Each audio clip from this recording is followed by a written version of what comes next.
अस्सलाम वालेकुम दोस्तों, कैसे हैं आप सब लोग। उम्मीद करती हूँ खैर खैरियत से होंगे।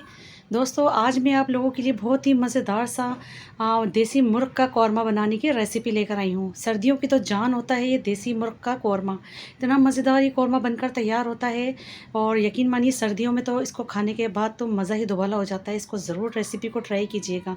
तो चलिए रेसिपी को देख लेते हैं कि हमने ये देसी मुर्ग का कौरमा किस तरीके से बनाकर तैयार किया। बिस्मिल्लाहिर्रहमानिर्रहीम। यहाँ पर देख सकते हैं मेरे पास देसी चिकन है और ये चिकन वज़न में मेरे पास 1.5 किलो है और इसको मैंने बहुत अच्छे से वॉश कर लिया और इसको स्ट्रेनर पर रख दिया था ताकि इसके अंदर जितना भी पानी वगैरह है सब निकल जाए। तो चलिए अब रेसिपी को स्टार्ट कर लेते हैं। यहाँ पर मैंने खूबसूरत सा पैन ले लिया, उसके अंदर शामिल किया मैंने 1.5 कप कुकिंग ऑयल। तो कौरमा जब भी बनाएं तो आप कुकिंग ऑयल थोड़ा ज़्यादा लिया करें। मैंने यहाँ पर शामिल कर दी है प्याज, एकदम बारीक स्लाइस करके। तकरीबन 5 अदद मेरे पास प्याज थी और उसको मैंने बिल्कुल बारीक इस तरह से देख सकते हैं मैंने स्लाइस में कट किया है। इसको मैं बहुत अच्छे से फ्राई करूँगी और मैं आपको दिखाऊंगी क्योंकि हमें इसको बिल्कुल फ्राई करके भगार को बाहर निकालना है। हमें यहाँ पर तली हुई प्याज चाहिए। अब देखें कितना खूबसूरत सा इसका कलर आ गया है। अब जब आपके पास इस तरीके का कलर आ जाता है तो आप फटाफट से बाहर निकाल लिया करें। इसको ऑयल के अंदर मत रहने दिया करें क्योंकि फिर ये अपनी हीट में बहुत ज़्यादा डार्क कलर का हो जाता है, जिसकी वजह से हमारा कौरमा बहुत डार्क कलर का हो जाता है। तो कौरमा बनाने के लिए सबसे जो ज़्यादा मैटर करती है चीज़ वो है बघार। ये प्याज जिस तरह का आप कलर देख रहे हैं इस तरीके का ही आपको निकालना है, सुनहरा कलर। अब देख सकते हैं यहाँ पर जो ऑयल था जिसमें मैंने प्याज को फ्राई किया है उस पर शामिल कर रही हूँ मैं 2 टेबल स्पून भर के अदरक लहसुन का पेस्ट। बिल्कुल फ्रेश अदरक लहसुन को पीस कर डालिएगा आप भी, तो इसकी वजह से ही बहुत ज़बरदस्त हमारा कौरमा बनेगा। तो यहाँ पर मैंने शामिल कर दिया है अदरक लहसुन का पेस्ट। इसको मैं अच्छे से फ्राई कर रही हूँ ताकि इसका कच्चापन ख़त्म हो जाए। अब यहाँ पर मैं शामिल कर दूँगी देसी चिकन जो कि मैंने आपको दिखाई थी, वज़न में 1.5 किलो है मेरे पास। इसको मैं यहाँ पर बहुत अच्छे से फ्राई करूँगी। इतना फ्राई करना है कि इसका जो कच्चापन है वो ख़त्म हो जाए और इसका कलर चेंज हो जाए। क्योंकि आज मैं आप लोगों को बिल्कुल दिल्ली स्टाइल का फार्मूला बता रही हूँ जो कि दिल्ली स्टाइल से बनाई जाती है। बिल्कुल परफेक्ट तरीका आज आप लोगों के साथ में शेयर कर रही हूँ कि किस तरह से दिल्ली में ये कौरमा बनाकर तैयार किया जाता है। देखिए इसका कलर बहुत अच्छे से चेंज हो गया है, फ्राई हो गया मेरी चिकन। तो इसके अंदर शामिल कर रही हूँ मैं मसाले। 1.5 टेबल स्पून लाल मिर्च का पाउडर लिया है मैंने, हस्बे ज़रूरत नमक है और मैंने सारे गरम मसाले लिए हैं जो कि हस्बे ज़रूरत होते हैं, आपको पता होना चाहिए। हर रेसिपी में मैं आपको दिखाती हूँ। जैसे कि एक दालचीनी का स्टिक लिया है मैंने, ½ टी स्पून काली मिर्चें ली हैं मैंने, 2 बड़ी इलायचियाँ हैं, 4 छोटी इलायचियाँ यानी हरी इलायची भी ली है मैंने इसके अंदर, और लौंग ली है मैंने ½ टी स्पून। मसालों को भी मैंने अच्छे से यहाँ पर भून लिया है। तो अब शामिल कर रही हूँ मैं दही। दही मेरे पास 1.5 पाव है और इसको मैंने बहुत अच्छे से यहाँ पर फेंट लिया है दही को। कोशिश कीजिएगा कि दही आपके पास ताज़ी होनी चाहिए और खट्टा दही बिल्कुल भी नहीं होनी चाहिए। आप इसको पहले चक्कर देख लीजिएगा क्योंकि कौरमे के अंदर दही भी बहुत मैटर करता है कि आपके पास दही किस क्वालिटी का है। तो यहाँ पर मैंने दही शामिल कर दिया है, थोड़ा सा मैंने इसके अंदर खंगाला भी डाल दिया है। चीज़ों को हम ज़ाया बिल्कुल भी नहीं करेंगे। अच्छा ये देसी चिकन बना रहे हैं हम तो इसको थोड़ा सा गलने में टाइम लगेगा बनिस्बत फार्म की मुर्गी से। तो इसको मैं थोड़ा सा कुक करूँगी थोड़ा पानी डालकर। ये देख सकते हैं मैंने बहुत थोड़ा सा इसके अंदर पानी भी शामिल किया है और इसको मैं नॉर्मल टू मीडियम आंच पे इसको पकाऊंगी तकरीबन 10 मिनट के लिए। क्योंकि देसी चिकन है, देसी चिकन को पकने में थोड़ा सा टाइम लगता है क्योंकि ये हार्ड होती है थोड़ी सी। तो मैंने इसको लीड लगा दी और 10 मिनट के बाद मैं अब आपको दिखा रही हूँ। तो देख लेते हैं और इसको चला लेते हैं किस तरह का इसके अंदर फॉर्म आ चुकी है। ये देखें माशाल्लाह से बहुत अच्छे से कुक हो रही है। नमक मिर्च आप इस स्टेज पे चख सकते हैं, लेकिन अभी इसमें पानी है और मुर्गी में थोड़ी कसर है। तो मैं इसको एक मरतबा फिर इसको लीड लगाऊंगी। इसको 5 मिनट के लिए दोबारा से मैं इसको पकने के लिए रख दूँगी। बहुत ही लाजवाब, बहुत ही जायकेदार टेस्टी कौरमा बनकर तैयार होता है देसी मुर्ग का। तो यहाँ पर 5 मिनट हो गए हैं तो अब चलिए हम देख लेते हैं इसको।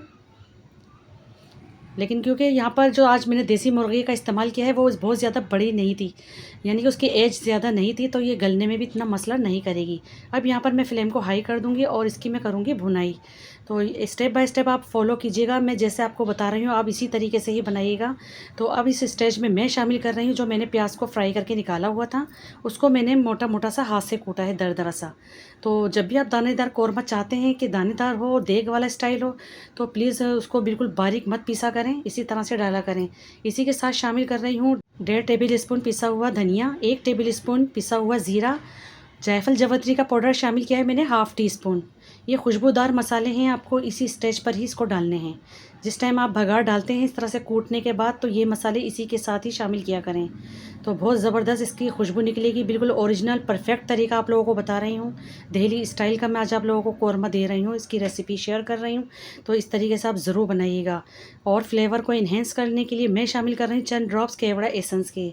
आपको इसकी खुशबू नहीं पसंद तो फिर आप इसको स्किप भी कर सकते हैं, बिल्कुल ऑप्शनल है।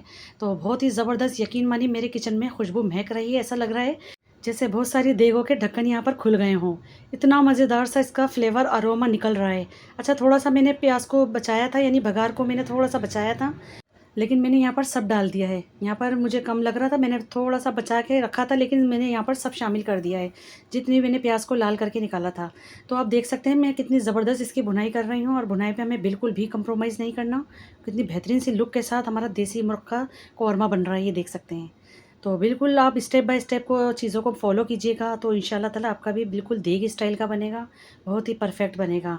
तो प्याज को मैंने आपको बताया है कि भगार को बहुत ज़्यादा बारीक मत कूटा करें, बल्कि कोशिश किया करें कि हाथ से ही उसको चूरा कर लें, तो ही आपकी दानेदार वाली फॉर्म आएगी।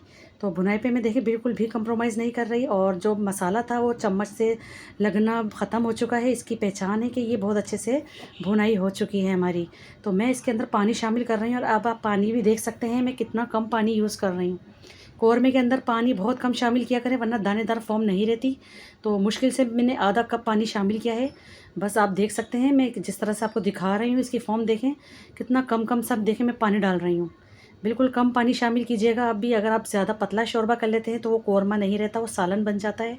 तो कौरमा बनाने की भी कुछ टिप्स और ट्रिक्स होती हैं, उसको फॉलो करना बहुत ज़रूरी होता है, तभी देगी स्टाइल का दानेदार कौरमा बनकर तैयार होता है। तो मैं इसको अब लीड लगा देती हूँ, और इसको 10 मिनट का मैं दम लगाऊंगी थोड़ा सा। उसके बाद मैं आपको फ़ाइनल लुक दिखाऊंगी इंशाल्लाह ताला। तो ये देख सकते हैं माशाल्लाह अल्हम्दुलिल्लाह बहुत ज़बरदस्त सा हमारा कौरमा बनकर रेडी हो चुका है। 10 मिनट के बाद मैंने चूल्हा ऑफ़ कर दिया था, थोड़ा सा ठहर चुका है। इतनी मज़ेदार सी इसकी देखिए फ़ॉर्म आ चुकी है। इतना बेहतरीन सा हमारा देसी मुर्ग़ का सालन बन के कौरमा बनकर ये तैयार हुआ है। और इसको सर्दी के मौसम में स्पेशली ज़रूर खाया करें, बहुत ही मज़ेदार होता है, क्योंकि इसमें कोई ख़ास किस्म का एक अल्लाह ने चेप भी रखा है जो कि फ़ार्म की मुर्गी में नहीं होता। और इस तरह से इसको खाएँ, ऐसा लगता है कि जैसे हमने मटन का गोश्त खा लिया हो। तो बस इसके साथ गरमा-गरम आप सिर्फ नान लेकर आएँ, या फिर शीरमाल लेकर आएँ। शीरमाल के साथ तो इसका बहुत ही ज़बरदस्त मेल बनता है, और इसको एंजॉय करें। तो आई होप आपको आज की मेरी ये रेसिपी ज़रूर पसंद आई होगी। रेसिपी अच्छी लगी है तो प्लीज़ लाइक करिए, शेयर करिए, सब्सक्राइब करिए। मिलती हूँ इंशाल्लाह ताला एक और नेक्स्ट वीडियो में। जब तक के लिए अल्लाह हाफ़िज़।